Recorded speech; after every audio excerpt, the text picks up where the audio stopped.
Hello and welcome to what can be a pretty sunny part of Wiltshire, which partly explains why we've just had a new solar array installed by DES Renewables from Wimborne in Dorset. Now that was 3 weeks ago and they've just asked how they did. I think they were expecting an online review, but I thought I could do a bit better than that. So here's a video review of my experience of them as a business and the products that they installed for us. Firstly, it's important to be clear this isn't a sponsored video. This was something we paid for ourselves and I haven't been asked to produce this on their behalf, nor am I receiving anything from them for this review. So, first question is, why did we go with DES Renewables? Well, when we'd started to look for solar, we went through the usual solar clearing centres where they put you in touch with installers from your areas who provide what you're looking for. I have to say that was a fairly painful process. There were lots of boilerplate offers from people who wanted to maximise their sales but couldn't always answer many questions about their own products. And they didn't really offer much by way of options. We found DES Renewables to be very different in their approach. They had great product knowledge, a variety of product and installation offerings, and most importantly from my point of view, they didn't try to oversell at every single opportunity. Many of the companies we approached suggested 14 or 15 panels, starting with a calculation of the available roof space. DES were different. They found out what we use our power for now and what we might be using in the next couple of years. They were the only supplier to think about a future electric vehicle charger and had an altogether more professional approach.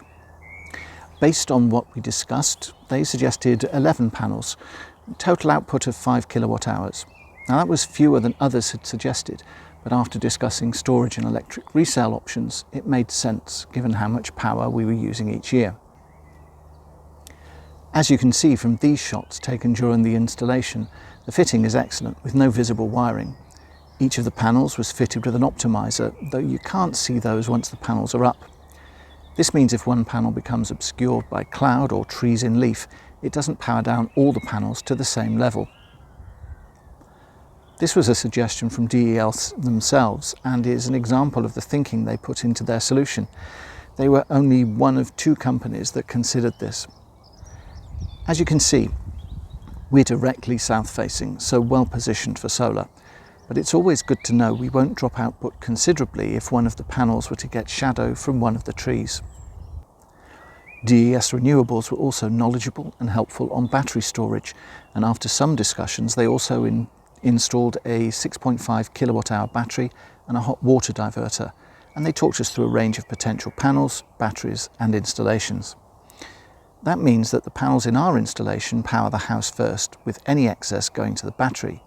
It's typically fully charged by 10:30 in the morning at this time of year, which is May. If there's any excess after the battery is full, the power diverts to heating the hot water tank, and only after that does it start spilling power to the grid. All of that's configurable, and we were talked through those options both before the sale and during the installation itself. We'll look at the figures a little later, but spoiler alert, it's been more impressive than I'd thought. We power the house by electricity, however heating and water is by gas. We've also now had a full tank of hot water since installing the panels. Now it comes with a caveat that this is May and not November, but it means our gas use has also declined since the solar panels have been in place.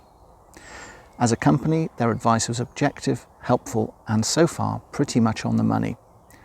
When it comes to the installation itself, this was planned in on dates to suit us, with 3 stages. The first was the scaffolding being put in place, the second the install of the panels and electrics, and finally the takedown of the scaffolding. This whole job took a week from start to end with 2 days on site. The electrical and roofing fitters were very quick, treated the house with care, and very easy to get on with, explaining what they'd be doing, talking through the fit and checking we were happy before they left. They also walked us through the operation fully and tidied up after themselves. In fact, as far as I'm concerned, they can come back anytime they want.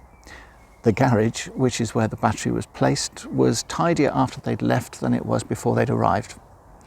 So, what did they install in the garage? In fairness, there's quite a bit of electrical work to be done and a couple of sizable electrical components to be fitted. DES helped find the best location to maintain the battery performance, and it doesn't cause us a problem being in the garage. As you can see, we have a grow-up battery which holds 6.5 kilowatt hours of charge. It's 70 centimetres tall, 60 wide, and extends 17 centimetres from the wall. Above the battery there is the unit that manages conversion of DC to AC and determines whether the power is coming from the grid, the panels, or the battery. That's similarly sized, 60 centimetres tall, 57 wide, and 20 deep. This, indeed the whole lot, could be put in the loft, but I'd suggest discussing those options as it can impact on battery life and whether any additional insulation is required. In terms of battery power, the battery powers the house throughout the evening and the night on the power it's stored during daylight hours the day before. I'm sure in the depths of winter that isn't going to be the case, but we're still looking at being largely self-sufficient from mid-spring until late autumn. The other bonus is that the excess power being sold to the grid is enough to cover the standing charge for both our electricity and gas supply. All in all, it's been a great outcome and should pay for itself in about 8 years. I wouldn't have any hesitation in recommending DES Renewables if you're looking for a supplier who knows what they're talking about and does an excellent job at a competitive price.